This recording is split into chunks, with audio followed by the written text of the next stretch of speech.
Halo Sobat Entrepreneur, selamat datang kembali di channel YouTube saya. Pada kesempatan kali ini kita akan membuat video untuk membahas saham-saham yang teman-teman kita ada di grup WhatsApp untuk bantu analisakan saham-sahamnya. Namun sebelum kita sampai ke topik pembahasan, saya ingin ingatkan kembali kepada teman-teman semua bagi teman-teman yang ingin bergabung bersama kita, trading bareng, belajar bareng, dan sharing bareng bersama Mirai Aset Sekuritas. Teman-teman boleh klik link yang akan kita sertakan di deskripsi. Nanti ketika teman-teman klik link tersebut, teman-teman akan langsung berkomunikasi dengan saya dan akan saya pandu bagaimana caranya untuk membuka akun Mirai Aset Sekuritas gitu. Oke, nanti untuk informasi lebih lanjut teman-teman boleh klik link tersebut dan kita dapat berkomunikasi dengan lebih intens. Di sini seperti biasa kita akan perlihatkan terlebih dahulu indeks IHSG kita seperti apa supaya teman-teman tahu kemana dia akan bergerak dan seperti apa langkah yang bisa teman-teman lakukan di kedepan harinya gitu. Jadi seperti teman-teman perhatikan, dia sedang berada di level harga 7.034 yang dimana di perdagangan hari ini dia ditutup menguat plus 0,27%. Di sini sebenarnya kalau teman-teman perhatikan dia masih berada di atas area key level yang telah kita tandakan. Jadi walaupun dia berada dalam suatu pergerakan koreksi, tapi teman-teman dia masih berada di level harga di atas 6958. Jadi kita masih mempunyai asumsi bahwasanya indeks kita masih mempunyai pergerakan yang positif di beberapa hari ke depan gitu. Jadi kalau seandainya dia break di bawah 6958 baru kita mempunyai asumsi bahwasanya dia akan kejar area bottoming-nya, teman-teman. Jadi dengan kondisi yang sekarang kita masih bisa berpendapat atau berasumsi bahwasanya pergerakan indeks kita masih berada dalam tren yang positif gitu. Oke, jadi untuk indeks kita selagi dia di atas 6958 masih still oke untuk teman-teman perhatikan. Tapi kalau seandainya dia break di bawah baru itu bisa menjadi suatu warning untuk kita perhatikan gitu. Nah, di sini kita akan langsung saja supaya video ini juga tidak terlalu lama durasinya. Saham pertama yang akan kita analisa ada saham BBRI. Untuk BBRI, teman-teman perhatikan di sini di perdagangan hari ini juga dia ditutup menguat plus 0,67%. Kalau kita perhatikan sebenarnya memang dia dekat area resistnya, teman-teman boleh perhatikan di sini dia dekat-dekat area resist dan kalau seandainya dia break area resistnya di 4690, ada lagi area gap yang akan dia kejar di 4850. Memang pergerakan BBRI nggak cukup mudah teman-teman perhatikan karena area-area resistennya juga berdekatan, tapi kita masih mempunyai katalis yang positif untuk pergerakan BBRI ke depannya. Jadi bagi teman-teman yang punya barang sih masih still oke bagi teman-teman yang ingin hold karena kalau kita cerita trading, teman-teman boleh letakkan stop loss cukup di bawah 4.500 gitu. Jadi kalau seandainya harga breakdown di bawah 4.500 ya baru teman-teman bisa cut loss dulu. Nanti kita akan buy back di bottoming. Tapi kalau seandainya teman-teman nggak ingin cut loss, ya sah-sah aja selagi sahamnya benar-benar masih bagus untuk teman-teman hold. Tapi kalau seandainya teman-teman trading di saham-saham lapis 3, ya saya sarankan teman-teman jangan coba nggak cut loss saham tersebut ketika teman-teman trading di saham-saham seperti itu. Gitu. Jadi untuk BBRI kita masih mempunyai view yang positif untuk pergerakan kedepannya. Jadi bagi teman-teman forecastingnya masih seperti awal. Jadi perhatikan aja area stop loss-nya cukup di bawah 4.500 dan TP kita kurang lebih di 4850 sampai 4980. Jadi kalau seandainya dia break area supply levelnya ini kemungkinan besar dia akan membuat new high baru dan teman-teman bisa coba follow the trend-nya gitu. Oke. Itu untuk BBRI. Selanjutnya saham IATA.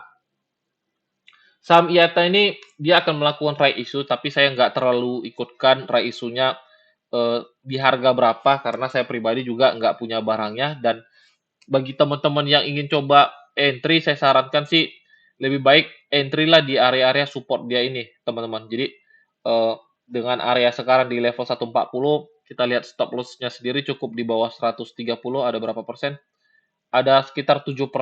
Jadi kembali ke teman-teman sesuaikan dengan profil risiko teman-teman. Dan saya kembali ingatkan kalau seandainya teman-teman nggak ngerti bagaimana caranya mengukur risk to reward ratio, jangan coba-coba trading di saham lapis 3.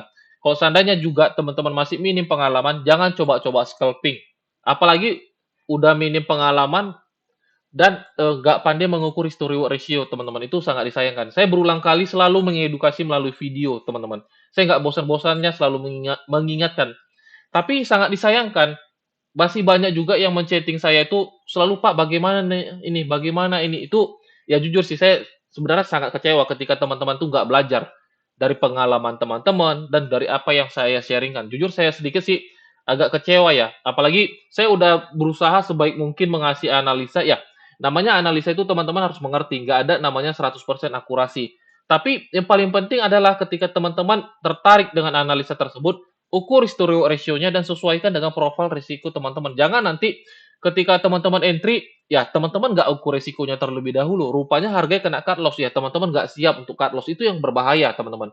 Masih banyak teman-teman kita yang chatting saya di situ gitu. Jadi misalnya kita udah tetapkan area entry-nya misalnya di area sekian, tapi entry-nya udah kelewatan jauh. Itu ya sangat disayangkan, teman-teman. Jadi coba belajar lebih disiplin dan saya ingin beri masukan kepada teman-teman semua, coba belajar konsisten, teman-teman. Belajar konsisten dan jangan sampai kerugian teman-teman di market itu nggak membuahkan hasil. Hasil itu sangat berbahaya gitu.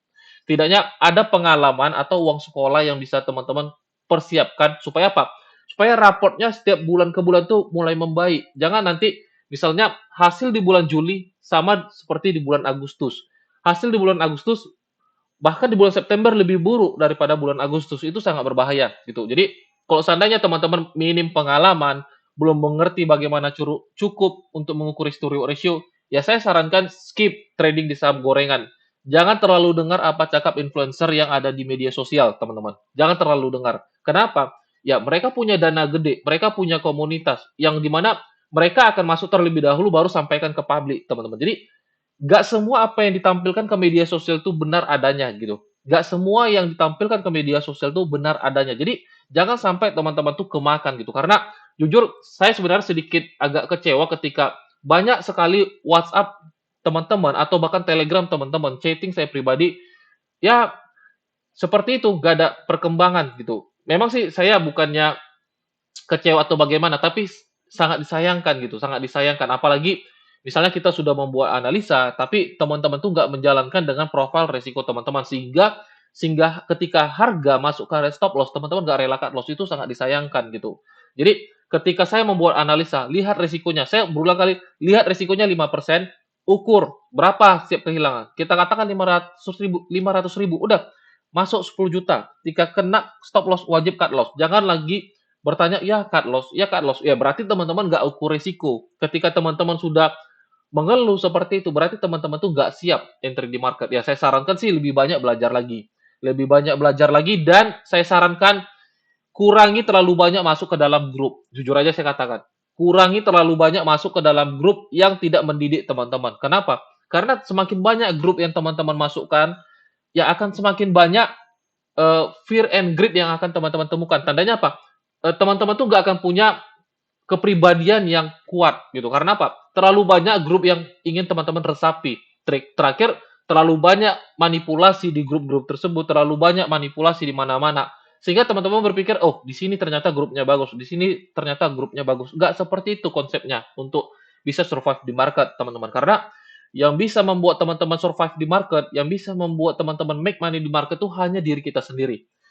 Contoh kayak saya dan contoh kayak grup yang saya buat, itu hanya sebagai, wadah ya, wadah atau tempat navigator supaya teman-teman bisa mendapatkan informasi yang lebih cepat gitu. Supaya mendapatkan informasi yang lebih cepat dan saya sarankan juga teman-teman jangan malas membaca gitu, jangan malas membaca, itu sangat berbahaya. Nanti kita sudah sharing, kayak saya sudah share begitu banyak informasi, tapi teman-teman malah lewati, itu sangat disayangkan. Kalau seandainya teman-teman ingin survive di market, rajin membaca, rajin belajar. Jangan nanti teman-teman berharap, "Ah, saya berharap dari analisa ini aja lah, nanti kalau kena cut loss saya tanya lagi lah." Nggak seperti itu di market, teman-teman. Percayalah, teman-teman tuh nggak akan bertahan lama seperti itu di market gitu. Jadi yang membuat teman-teman bertahan lama di market adalah diri teman-teman sendiri dan jadikan grup itu hanya sebagai wadah atau sebagai tempat untuk berkomunitas bisa saling sharing secara positif gitu. Jadi dan jangan terlalu banyak grup. Karena apa? Grup terlalu banyak nggak akan membuat teman-teman tuh jauh lebih baik gitu. Percaya dengan cakap saya, teman-teman. Oke? Nah, kita kembali ke IATA. Kalau teman-teman ingin entry, saya sarankan entry di area weakness-nya aja. Nah, saya sarankan sih setidaknya dia area 135. Jadi kalau seandainya besok dia penetrate masuk ke area 135 sampai 130, ya teman-teman boleh entry di saham IATA ini gitu. Dan stop loss-nya sendiri di bawah 130. Dan selalu saya ingatkan, ukur risknya ketika teman-teman entry. Jangan sampai teman-teman nggak mengerti risk to reward ratio, bagaimana cara mengukurnya. Gitu. Oke, itu untuk IATA. Selanjutnya SCMA. Kita lihat SCMA. SCMA sebenarnya masih sesuai plan ya. Bahkan tadi pagi juga kita sudah rekomendasikan kembali saham ini karena masih menarik selagi harga di atas 130 teman-teman bisa hold dan perhatikan stop loss-nya sendiri di level 128 gitu. Jadi overall SCMA masih menarik untuk teman-teman pertimbangkan. Kalau besok open market sih bagi teman-teman yang ingin entry sih masih menarik bagi teman-teman yang ingin entry di saham SCMA ini, teman-teman. Selanjutnya saham Emior. Untuk Emior, teman-teman perhatikan di sini kenaikannya sudah sangat signifikan dan wajar aja dalam beberapa waktu ke depannya nanti dia akan mengalami namanya koreksi, teman-teman. Karena di sini dia sudah mengalami kenaikan yang sangat signifikan, kurang lebih hampir 50%. Jadi bukan menjadi suatu hal yang nggak wajar ketika dia mengalami koreksi dalam beberapa waktu ke depan, teman-teman. Jadi ketika saham mengalami koreksi seperti ini, kemungkinan besar dia akan correction kembali, gitu. Misalnya, sorry, ketika saham sudah trending terlalu signifikan seperti ini, jadi dalam waktu dekat kemungkinan besar dia akan koreksi, gitu. Nah, saya pribadi bagi teman-teman yang ingin entry atau menunggu momentum Emior, saya sarankan sih tunggu dia masuk ke level ini, teman-teman. Masuk ke level ini, baru teman-teman boleh entry gitu. Nah, gini. Jadi bagi teman-teman yang ingin Emior, ya saya sarankan sekonservatif aja.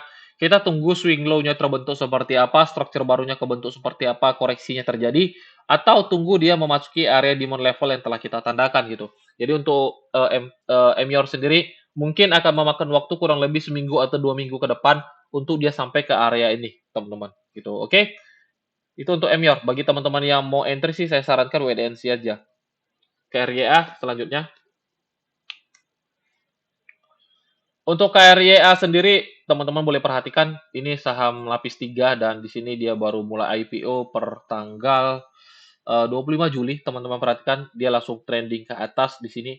Memang kalau kita coba tarik channel trendline seperti ini, dia sedang berada fase uptrend, teman-teman boleh perhatikan. Namun hal yang harus dimengerti adalah ketika teman-teman trading yang mempunyai market cap yang kecil atau kita katakan saham-saham gorengan, ya saya sarankan teman-teman tuh tradingnya itu kalau bisa buy out weakness saja, beli di support, jual di resisten. Kenapa? Karena saham-saham yang seperti ini rentan hanya di pump and dump beberapa influencer, teman-teman. Jadi apapun misalnya dikatakan berpotensi membentuk pola high and shoulder, double bottom dan lain-lain, ya namanya saham gorengan atau lapis 3 yang mempunyai market cap kecil, saya sarankan beli di support aja gitu.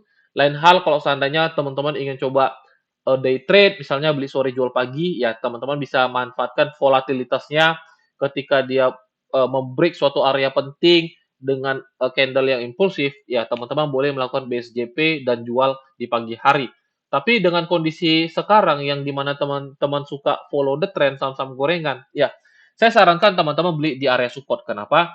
Ya, kita bahasa cakepnya, bahasa kasarnya, bandar sendiri pun, bandar-bandar saham yang menggerakin saham-saham seperti ini, selalu beli di support, teman-teman. Dia nggak akan beli ketika harga jalan. Percaya dengan saya.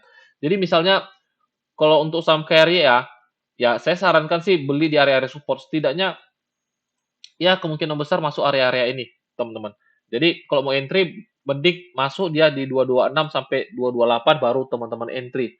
Karena seperti yang saya katakan, bandar-bandar yang sering ngepam saham-saham seperti ini, biasanya selalu beli di area support gitu. Gak pernah mereka beli ketika harga sudah jalan. Ketika dia beli di area support, baru dia pump ke public. Percaya dengan saya, teman-teman. Jadi, kalau seandainya beli saham seperti ini, saya sarankan beli di area support. Jangan beli ketika harga sedang running. Kecuali teman-teman scalping atau base JP, ya teman-teman ukur resikonya sah-sah aja, sah-sah aja. Tapi bagi yang konservatif, beli di area-area supportnya aja gitu.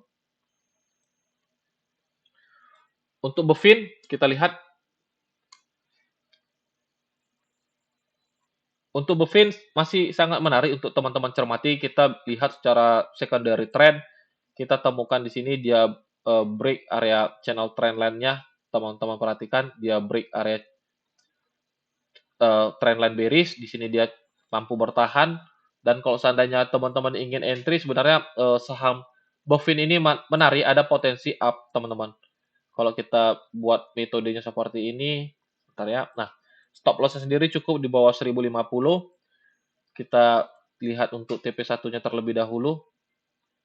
Nah, TP1 teman-teman bisa letak di 1185, itu ada TP1-nya kurang lebih rasio 1:1. Jadi kalau di beberapa perdagangan besok, beberapa hari ke depan dia penetrate ke bawah, teman-teman bisa manfaatkan momentumnya untuk entry di saham Bovin ini, dan TP1-nya di 1185, TP2-nya teman-teman bisa letak di 1265, kurang lebih di area-area resistennya. Kita nggak bisa terlalu paksakan di area terlalu tinggi karena kemungkinan besar sebelum nyampe ke area tersebut dia akan koreksi. Jadi kita katakan let's say 1265 atau sampai 1250, ya teman-teman bisa TP saham ini gitu. Jadi perhatikan area entry-nya, kalau seandainya dia penetrate masuk ke area demand-nya lagi, teman-teman boleh pertimbangkan entry karena kemungkinan besar ada potensi dia coba up ke atas untuk saham Bovin ini sendiri gitu. Oke. Itu untuk Bovin. Selanjutnya kita lihat saham ITMG. ITMG semalam saya sudah forecasting, jadi saya nggak ingin terlalu banyak komentar kembali di ITMG ini karena eh, kita masih mempunyai plan yang sama. Selagi dia di atas 40.800 masih sah-sah aja teman-teman ingin entry atau koleksi sahamnya, bisa follow the trendnya karena ini merupakan area key level penting. Kalau seandainya dia break baru dia masuk area demand level kita, dan teman-teman juga ketahui bahwasanya dividen interimnya sendiri juga bagus sekitar 10%, jadi kemungkinan besar sih ITMG masih ada potensi trending ke atas teman-teman. Jadi masih sah-sah aja untuk teman-teman hold gitu selagi dia di atas di 40.800. Kalau besok dia penetrate ke bawah, saya lihat sih masih ada chance untuk teman-teman entry di saham ITMG. Kalau seandainya di beberapa waktu ke depan dia mengalami namanya koreksi, teman-teman. Oke, itu untuk ITMG. Kita lihat lagi. Selanjutnya ada Telkom. Telkom salah satu saham yang paling banyak dibuang oleh foreign, teman-teman perhatikan di sini. Saya sudah pernah buatkan gambarnya karena kemarin saya mempunyai tugas, jadi saya hapus dulu gambarnya. Di sini saya sarankan bagi teman-teman yang ingin entry ya, mending Telkom teman-teman beli di area-area bottoming-nya aja. Sabar aja menunggu di area ini. Kalau seandainya teman-teman ingin buyback juga, sabar aja. Jangan nggak sabar teman-teman, jangan sampai nggak sabar. Jadi sekarang teman-teman perhatikan di sini dia break support level, teman-teman perhatikan dia break support level. Jadi ada dua kemungkinan, beli di area bottoming atau tunggu structure barunya kebentuk gitu.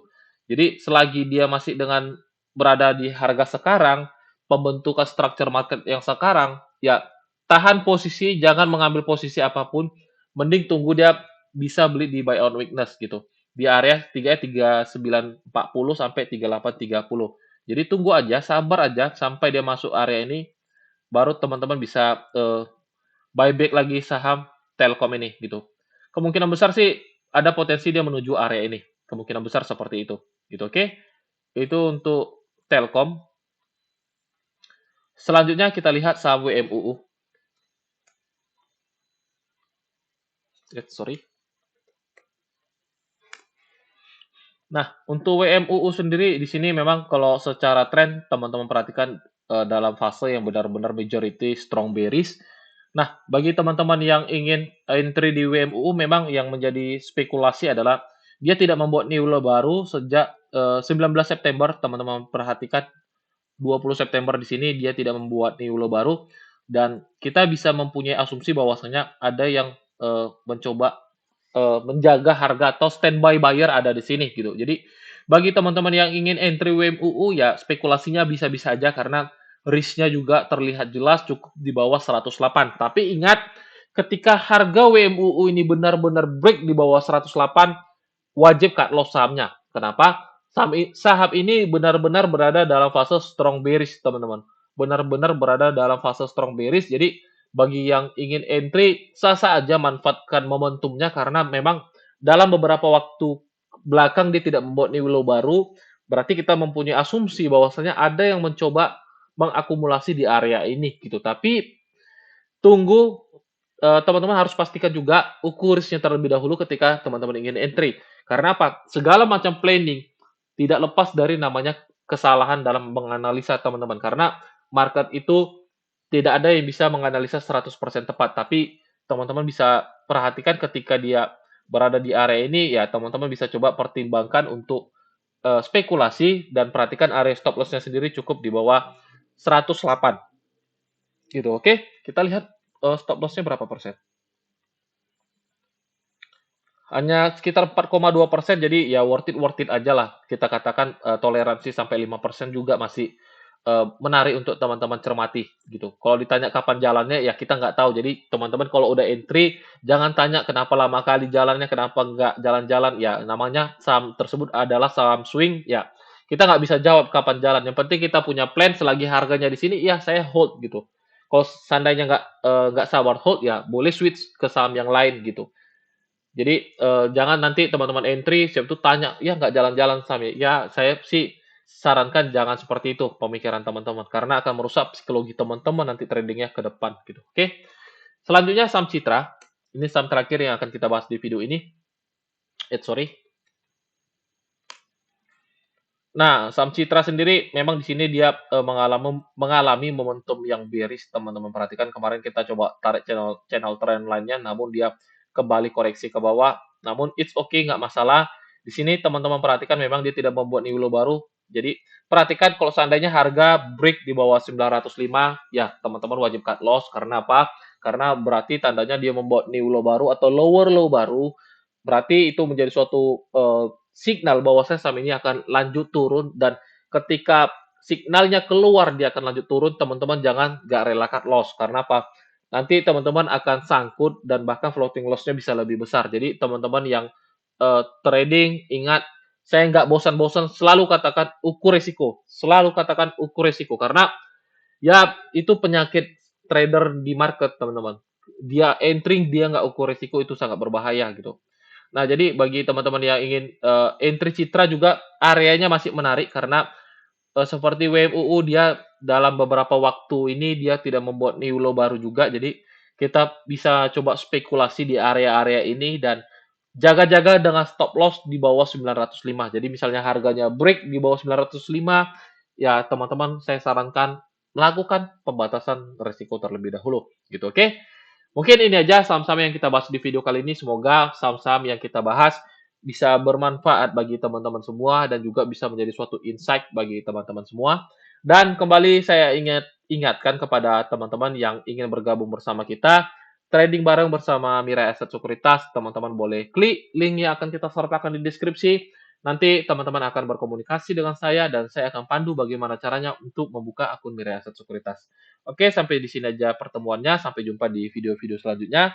Salam entrepreneur.